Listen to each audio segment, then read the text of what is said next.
늘 귀한 찬양 감사를 드립니다. 어린 시절에 제가 시골 할머니 댁에 가면 항상 드는 의문이 하나 있었습니다. 왜 할머니 댁 냉장고에 있는 콜라병에는 콜라가 아닌 다른 것이 들어있을까? 할머니 댁의 냉장고를 열어보면 각양각색의 음료수 병들이 있었습니다. 그런데 하나같이 내용물은 그 겉에 쓰여 있는 이름과는 달랐습니다. 콜라병에는 간장이 담겨 있고, 사이다병에는 이상한 어른의 음료가 담겨 있고, 델몬트 오렌지 병에는 보리차가 담겨 있고 하는 그런 것들이었습니다. 이름이라도 겉에 이렇게 잘 표시되게 써 놓았으면 그것을 이제 어린 아이들이 잘못 마시지 않을 텐데, 그런 것도 아니었습니다. 그냥 겉 모습 그대로 콜라 라벨 붙은 그대로 이렇게 내용물만 바뀌어 있습니다. 그러다 보니 어린 시절에 아이들과 이제 사촌들과 함께 밖에서 실컷 뛰어놀다가 돌아와서 이제 냉장고 문을 열고 콜라를 따서 이렇게 마시면 다 뿜을 수밖에 없습니다. 그게 콜라가 아니라 간장이었기 때문입니다.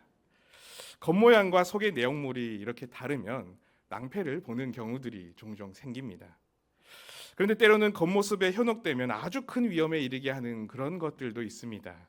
특히 자연에서 보면 이 겉은 굉장히 화려한데 그 예쁜데 치명적인 독을 품고 있는 것들이 많습니다. 열대 바다에 사는 콘 달팽이라고 하는 그런 동물이 있는데, 이 동물도 달팽이 껍질이 굉장히 화려하고 예쁘고 그래서 사람들이 그것을 모아서 수집하는 그런 동물 중에 하나라고 합니다. 근데 문제는 이 달팽이가 엄청난 독을 가지고 있다는 겁니다. 이 표현이 좀 그렇지만 심지어 이 사람이 이것에 쏘이면 그에게 남은 시간이 담배 한 대 필 시간밖에 없다고, 그래서 담배 달팽이라는 별명이 있다고도 합니다. 겉은 굉장히 화려하고 예쁘고 보기 좋은데 그 속에는 치명적인 독을 품고 있어서 죽음에 이르게 하는 그런 위험한 동물인 것입니다. 그렇기에 겉모습에 현혹되지 않고 그 안에 본질적으로 무엇을 담고 있고 무엇을 품고 있는지 분별할 수 있어야 이런 위험에 빠지지 않을 수 있을 것입니다. 이것은 믿음으로 살아가는 그리스도인들인 우리들도 경계해야 하는 그런 모습일 것입니다. 그리스도인들이 이렇게 만약에 겉과 속이 다른 그런 이중적인 모습을 가진다면 어쩌면 우리는 하나님께서 우리에게 주신 그 복음 전도의 사명을 감당할 수 없을지 모릅니다. 우리가 믿음과 또 우리의 삶이 이렇게 동떨어진 모습으로 신앙생활을 하며 살아가는 그 모습을 가지고 있다면 어쩌면 우리를 만나는 그 수많은 다른 사람들이 믿음으로 온전히 서지 못하게 하는 치명적인 독을 품고 살아가는 것과 같은 그런 모습으로 우리가 이 땅에서 서 있는지도 모르겠습니다. 오늘 바울은 이것을 우리에게 권면해 줍니다. 우리가 함께 읽은 디도서라고 하는 이 서신은 목회 서신으로 분류되는 그런 서신서입니다. 교회 공동체에 보내는 편지와는 다르게 이 디도서는 목회 사역을 감당해야 하는 그 디도라는 개인에게 쓴 편지입니다. 디도는 바울을 만나서 회심을 하였고, 그래서 그레데 지역의 그 교회 공동체가 온전히 설 수 있도록 그레데 섬에 남겨진 사람이었습니다. 그리고 바울은 그런 디도가 자신에게 주신 그 사명을 잘 감당할 수 있도록 목회적인 여러 권면을 담아서 이렇게 디도서를 보내며 편지를 쓰고 있습니다. 바울이 디도에게 준 임무, 이것은 믿음의 공동체를 함께 이루어 나갈 그런 믿음의 사람을 잘 세우라 하는 것이었습니다. 그렇게 함으로 그레데 지역을 복음으로 아름답게 빚어 나아가는 그 하나님 나라를 이루어가는 사명을 감당하도록 하신 것입니다. 그래서 디도서 1장에서는 그 사명을 함께 감당하는 사람들, 그 감독과 장로를 세울 때 어떤 사람을 세워야 하는지에 대한 이야기를 바울이 말해줍니다. 그리고 이어지는 2장에서는 하나님 나라를 세워가는 그 공동체 구성원들에 대해서 나이가 많은 남자나 나이가 많은 여자나 그리고 젊은 남자나 젊은 여자들에 대해 어떤 권면들을 해야 하는지에 대해서도 알려주고 있습니다. 바울이 이렇게 하고 있는 이 권면들의 내용들을 보면 공통적인 부분이 있습니다. 바로 어떤 믿음으로 그 가운데 살아가야 하는지에 대한 이야기보다 어떤 삶으로 살아야 하는지에 대한 이야기가 훨씬 더 많다는 것입니다. 디도서 1장 6절에서 8절의 말씀을 보면 장로와 감독을 세울 때에 어떤 이들을 세워야 하는지에 대해서 이야기하는데 이렇게 기록하고 있습니다. 책망할 것이 없고 한 아내의 남편이며 방탕하다는 비난을 받거나 불순종하는 일이 없는 믿는 자녀를 둔 자라야 할지라. 감독은 하나님의 청지기로서 책망할 것이 없고 제 고집대로 하지 아니하며 급히 분내지 아니하며 술을 즐기지 아니하며 구타하지 아니하며 더러운 이득을 탐하지 아니하며 오직 나그네를 대접하며 선행을 좋아하며 신중하며 의로우며 거룩하며 절제하며. 이 내용들을 가만히 우리가 살펴보면 대부분의 이야기가 현실적인 삶에서 어떤 행실을 가지고 어떤 성품을 가지고 어떤 선함을 가져야 하는지에 대한 이야기들을 하고 있습니다. 삶이 흠잡을 때가 없고 삶이 방탕하지 않고 이 세상 가운데 살아갈 때의 폭행이나 부정함을 가지지 않는 그런 사람을 세워야 한다고 바울이 디도에게 권면해 주고 있는 것입니다. 그리고 이어지는 2장에서도 마찬가지입니다.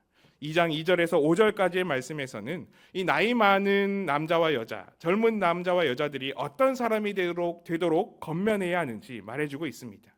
이 내용도 보면 대부분 삶에서 절제하고 행실이 올바르며 신중한 사람이 되어야 한다는 것입니다. 이렇게 기록합니다. 늙은 남자로는 절제하며 경건하며 신중하며 믿음과 사랑과 인내함에 온전하게 하고 늙은 여자로는 이와 같이 행실이 거룩하며 모함하지 말며 많은 술의 종이 되지 아니하며 선한 것을 가르치는 자들이 되고 그들로 젊은 여자들을 교훈하되 그 남편과 자녀를 사랑하며 신중하며 순전하며 집안일을 하며 선하며 자기 남편에게 복종하게 하라. 이는 하나님의 말씀이 비방을 받지 않게 하려 함이라. 이렇게까지 바울이 삶에 대해서 아주 길게 이야기하는 이유가 무엇이겠습니까? 그만큼 하나님의 일을 맡아서 세움을 받고 또 삶에서 그리스도인으로 살아가는 모든 사람들은 믿음으로 하나님 앞에 서는 그것뿐만이 아니라 그들이 발을 딛고 살아가는 이 세상 속에서 그 세상 속에서의 삶이 비난받는 모습이 아닌 칭찬받기에 합당한 온전한 모습이어야 함을 말하는 것이지 않겠습니까? 그리고 그 무엇보다 그렇게 그레데 섬에 남아서 사람을 세우며 가르치는 사역을 해야 하는 디도에게 이것이 가장 명확하게 전달되는 메시지였습니다. 오늘 바울은 그렇게 디도가 사람들에게 어떤 권면을 해야 하는지, 그런 어떤 말씀을 해야 하는지 보다 더 중요한 것이 있다는 것을 말해줍니다. 오늘 7절에서 8절 말씀입니다. 범사에 내 자신이 선한 일에 본을 보이며 교훈에 부패하지 아니함과 단정함과 책망할 것이 없는 바른 말을 하게 하라.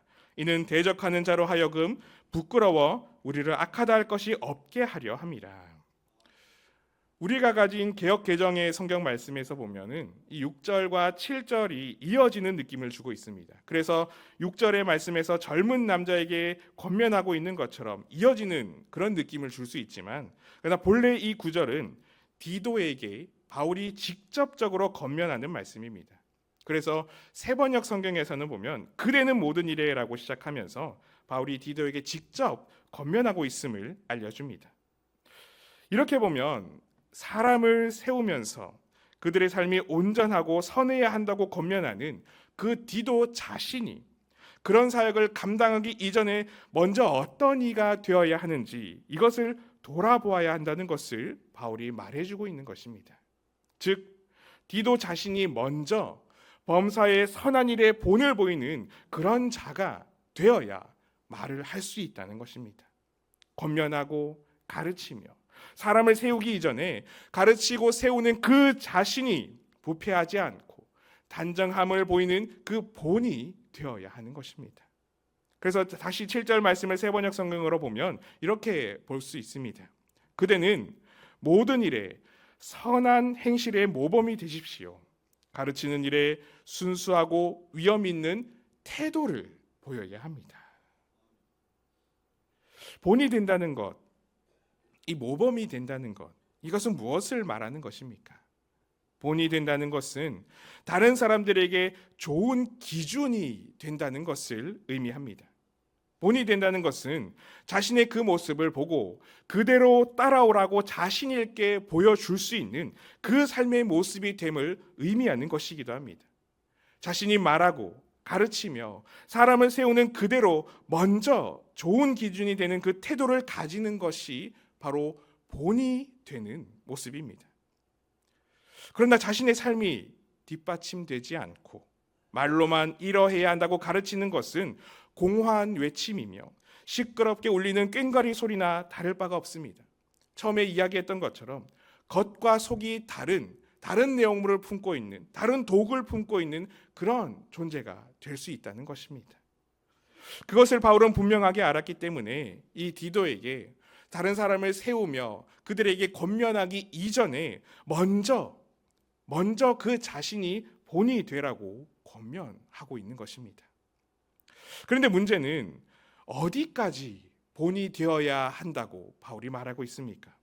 아까 7절에서 우리가 읽었던 것처럼 범사에라고 기록하고 있습니다. 범사에라는 말은 우리가 가진 신앙적인 영역, 이 믿음의 영역 안에서만, 교회 공동체 이 안에서만 국한되는 것이 아닙니다. 범사라는 것은 모든 일, 모든 삶의 지경, 심지어는 우리가 살아가는 일상에서의 그 삶까지도 포함하는 우리 삶의 전 영역을 말하는 것입니다. 기도를 열심히 하고 예배를 잘 드리고 교회에서 여러 가지 모양으로 봉사하며 섬기는 것만을 말하는 것이 아닙니다. 교회 문 밖을 나가서도 예배를 마치고 내가 발 딛고 살아가는 그 삶의 자리의 영역에서도 우리가 살아가는 삶의 모든 발걸음들이 모범이 되어야 하며 우리가 복음을 전하는 말에 합당한 그런 태도를 가져야 하는 것입니다. 그것이 바로 범사의 본이 되는 그리스도인의 태도입니다. 그래서 바울이 디도를 통해 사람을 세울 때에 이 신앙적인 부분에서의 중요성만을 강조하는 것이 아니라 삶의 전 영역에 걸쳐서 어떤 행실을 가지고 어떤 말을 가지고요, 어떤 선함을 가져야 하는지 그것에 대해서 더 자세하게, 더 세세하게 분명하게 가르치고 권면하고 중요하게 여기고 있던 것입니다. 지금 우리의 삶을 한번 되짚어 보았으면 좋겠습니다. 지금 우리는 과연 어떤 삶의 모습으로 살아가고 있습니까? 마태복음에서 예수님께서는 나더러 주여 주여 하는 자마다 천국에 들어갈 것이 아니라 다만 하늘에 계신 내 아버지의 뜻대로 행하는 자가 천국에 들어가리라고 말씀하셨습니다.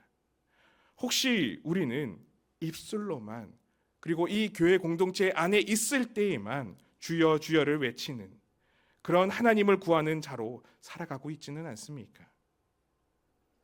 우리는 마치 바울이 디도를 그레데 섬에 남겨두어 그곳에 하나님 나라를 이루어가며 복음을 전하게 하는 그 사명을 주셨던 것처럼 우리 모두는 하나님께서 이 땅에 보내셔서 하나님의 사명을 맡아 하나님의 나라를 이 세상 가운데 만들어가는 하나님의 도구로 보냄받은 자들입니다.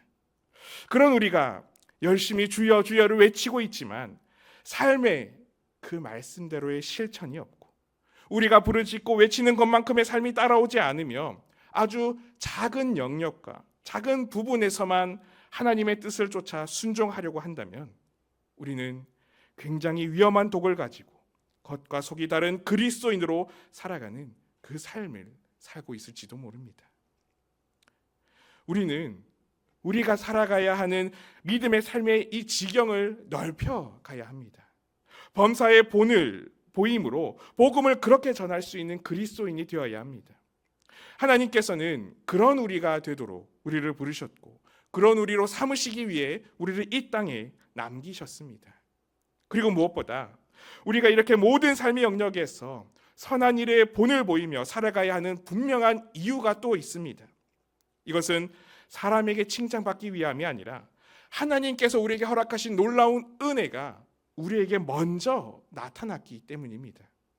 11절 말씀에서 이렇게 말씀하셨습니다. 모든 사람에게 구원을 주시는 하나님의 은혜가 나타나. 하나님의 은혜가 나타나. 하나님께서 은혜를 우리에게 먼저 주셨습니다. 그 은혜는 그저 우리에게 내가 너를 사랑한다, 내가 너를 아낀다, 내가 너를 소중히 여긴다 말로만 하는 은혜가 아니었습니다. 직접 본이 되시는 은혜였습니다. 직접 우리에게 오시며 그 자신을 우리에게 내어주신 그런 드러내신 사랑이었습니다. 14절 말씀에서 이렇게 말씀하십니다. 그가 우리를 대신하여 자신을 주심은 모든 불법에서 우리를 속량하시고 우리를 깨끗하게 하사 선한 일을 열심히 하는 자기 백성이 되게 하려 하심이라. 예수님께서 우리를 대신해서 우리의 모든 불법을 지셨고 그로 말미암아 우리는 깨끗함을 입게 하셨습니다.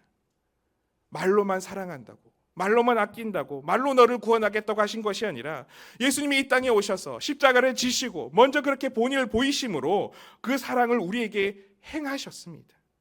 그리고 그렇게 하심으로 우리가 어떤 백성이 되게 하셨습니까? 우리를 불법에서 건져내요 깨끗하게 하시는데 하나님의 선한 일에 열심을 내는 그 백성으로 이 땅 가운데서 우리를 삼아 주셨다는 것입니다. 하나님께서 우리에게 보이신 것처럼 우리의 삶이 믿음과 동떨어지지 않고 일치되어 그 사랑과 은혜를 우리 삶에서 선한 일로 나타내어 수많은 사람을 살리며 세상을 아름다운 하나님의 나라로 빚어가는 데 사용하시도록 그렇게 우리를 백성 삼으셨습니다. 복음이, 이 하나님의 사랑이 우리의 가장 완전한 본이 되어서 바로 우리가 놀라운 하나님의 나라를 이루어 가도록 인도하여 주시고 계시는 것입니다. 우리에게 행하신 이 하나님의 은혜를 따라감으로 우리의 삶의 자리에서도 이렇게 먼저 본이 되어 온전해짐으로 세상을 하나님 나라로 아름답게 만들어 빚어갈 수 있는 그런 우리가 되기를 바랍니다. 그러기 위해서 우리가 먼저 조심해야 하는 한 가지를 우리가 생각했으면 좋겠습니다. 바로 우리의 입술입니다. 8절에서 바울은 책망할 것이 없는 바른 말을 해야 한다고 권면하였습니다. 우리가 내뱉는 말은 사람을 살리며 기쁨을 주기도 하지만 사람을 괴로움에 빠지게 하는 독이 되기도 합니다. 말 한마디가 사람을 살리기도 하고 죽이기도 하는 것입니다. 2024년에 뉴스에서 소개된 이런 이야기가 있습니다. 어떤 한 20대 남성이 술을 마시고 한강 반포대교에서 투신하려고 했다고 합니다. 그는 삶에 낙심하여 투신하고자 했던 것처럼 보였습니다.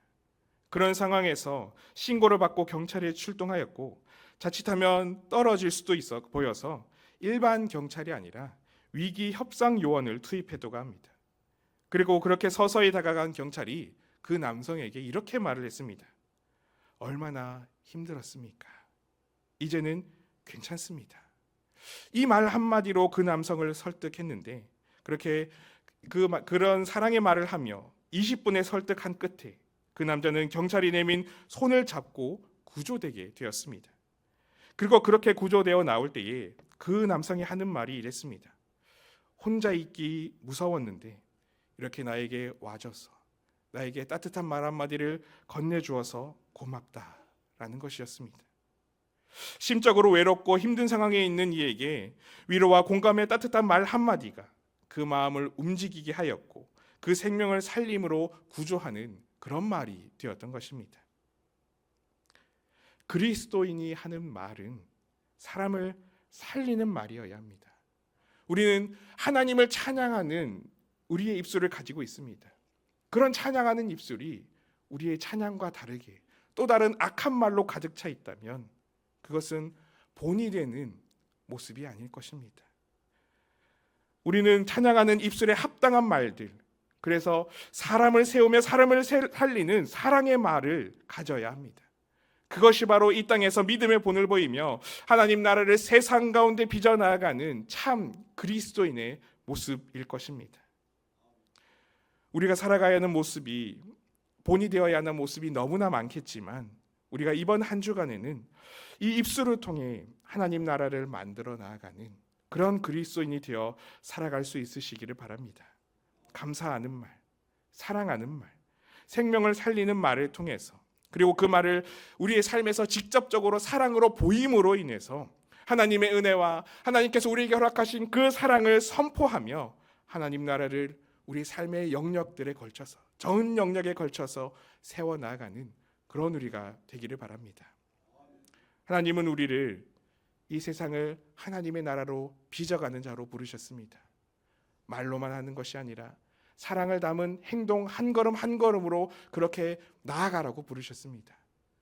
우리가 함께 나눈 은혜가 이 안에서만 그치는 것이 아니라 범사에, 삶의 전 영역에 그렇게 드러남으로 말미암아 내가 있는 그 모든 곳이 하나님 나라를 세워나가는 삶의 자리가 다 될 수 있으시기를 간절히 소망하고 축복합니다. 함께 기도하겠습니다. 사랑의 하나님 아버지, 오늘 거룩하고 복된 주일 하루를 온전히 하나님께 드리며 오후 이 시간까지 귀한 교회에서 은혜와 은혜의 시간들을 보내게 하여 주시니 감사를 드립니다. 이 시간 우리가 이 땅에서 어떤 삶을 살아야 하는지를 함께 나누었습니다. 우리를 통해 이 세상을 하나님의 나라로 빚어가기를 원하시는 하나님의 뜻을 분별하여 알게 하시고 그 일에 쓰임받기에 합당하도록 우리의 삶의 전 영역에 선함과 사랑의 본이 되어 살아갈 수 있는 우리가 되게 하여 주시옵소서. 특별히 한 주간을 살아갈 때에 우리의 입술을 통하여서 그렇게 사랑을 선포하며 하나님 나라를 빚어 나아갈 수 있는 그런 귀하고 복된 우리 삶이 될 수 있도록 인도하여 주시옵소서. 감사를 드리며 예수님의 이름으로 기도드리옵나이다. 아멘.